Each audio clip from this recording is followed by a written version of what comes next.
Welcome back, everybody. Super glad to have you here in our first lesson of the semester. If y'all remember, before our break, we talked about World War II. We just started getting into that conflict. We're going to finish that up in the next couple of weeks. So I missed our essential question here. It's written on your notes in front of you, which is, why does the U.S. join World War II? What gets America into the war? And we're going to talk about these four things, which I'm going to go through with you on our organizer today. And kind of show the process of how we go from a country that's kind of on the side, watching things go down in Europe, to actually putting our military in Europe and the Pacific. All right, so we're going to start off with this word of the day, which is embargo. What is an embargo? An embargo is simply a ban on trade. Why an embargo is important is because it's something that the United States does to the country of Japan. What we do specifically is put a ban on trade of all oil and gas, meaning we decide we are not going to sell Japan any of our oil or our gas. And that becomes a huge problem because Japan is in the middle of a giant war. They rely on our resources, they relied on our oil to fight this war. Now we are pulling that from them, so they don't have enough resources to get them through the war. So what I'm going to do, I got my notes in front of me here. As always, write what you want. But for me, embargo, write down it's a ban on trade. That is the definition here. Also, key thing to note that I'm going to put the U.S. banned the trade of oil and gas to Japan.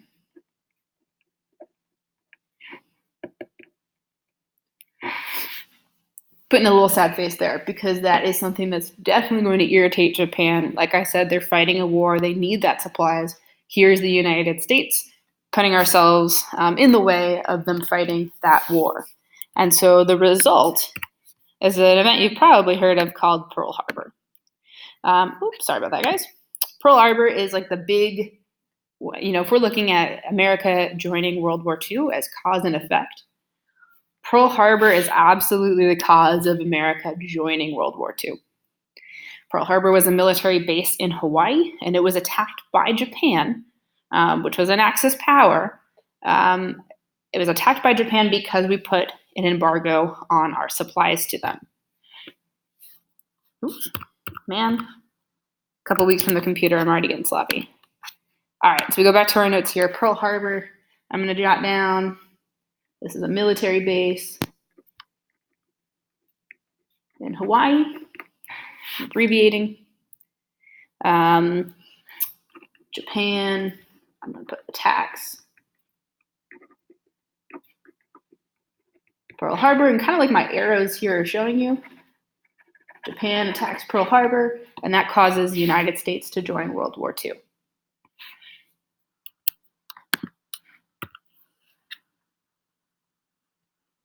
All right, now we've got our last couple of boxes here.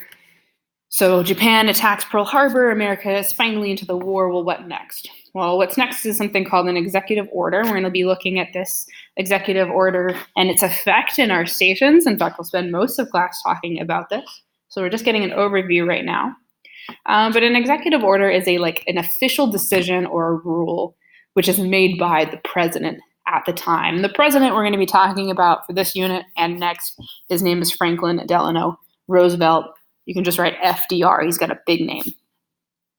Executive Order 9066 is one of the most controversial decisions in our history. And in fact, I did not learn about this in high school. This was not in my textbooks. It's only been added recently, right, within the last 10 years or so. The reason it's so controversial is because it was a decision made by our government to relocate and move Japanese Americans to internment camps. So kind of a nice way of saying like nicer prison camps. This last part here is really key to understand, right? Like, why would we force people to move from their homes, relocate to a prison camp? Is because of fear, right? It's because of this fear that Japanese Americans attacked us at Pearl Harbor, and Japanese Americans could be working covertly, right behind the scenes, to sabotage the war.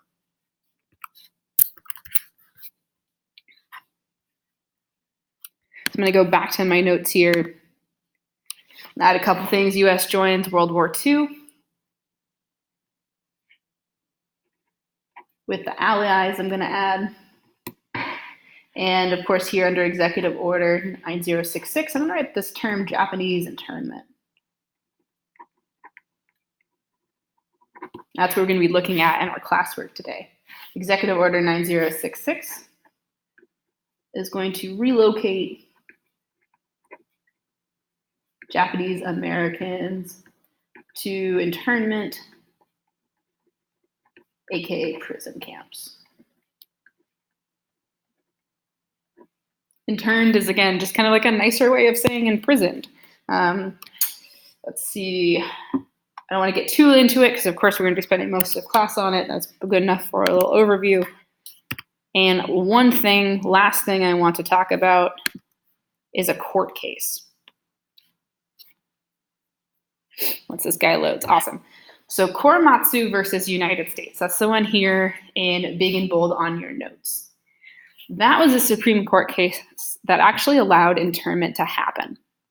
So a man, Fred Korematsu, seeing what was going on, seeing how Japanese Americans were being forced out of their homes to go live in internment camps to sell their businesses and their houses for way less than market value, and he speaks up, brings this case to eventually the Supreme Court, and argues that this is unfair. The reason this is such an important and still controversial court case is that this actually let the government continue doing what it was doing. And our government and the courts argued that, hey, our freedoms can actually be pretty limited during wartime, and that the threat posed by possible Japanese Americans was worth what we were doing. It's for y'all to decide here in a little bit if that was the right decision to make, but let's just finish up our notes here. Right, we talked about Executive Order 9066, which led to Japanese internment. And here this court case, Supreme Court case, allowed or let Japanese internment to continue. Oops. Right, why? Is because the government, I'm going to abbreviate that GOVT, the government can limit your freedom during war. If you think back to our first unit on the 2008 election to 9/11, I mean, man, we talked about the Patriot Act doing almost the same thing a couple decades later. Right? Our government has the ability to limit our personal freedoms when we are threatened. With that, guys, our notes are done. I'm going to hand it back to you, check out the board, see what we're doing next. You got some choices to make on what kind of stations you're interested in doing today. And thanks for listening.